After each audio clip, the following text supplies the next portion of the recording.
Class 3 থেকে একটা line মাথায় ঢুকানো হচ্ছে, মানুষ সামাজিক জীব, মানুষ একা বাস করতে পারে না।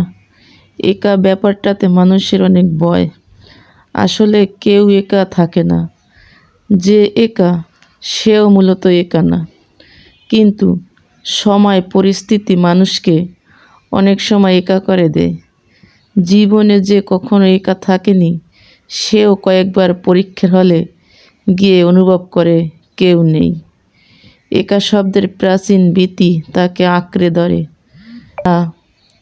উত্তর ভুল লিখে আসে। একা কথা থাকাটা আসলে একটা আর্ট।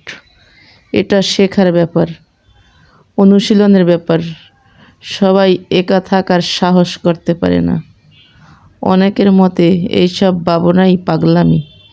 একা বাঁচতে শিখে থাকি।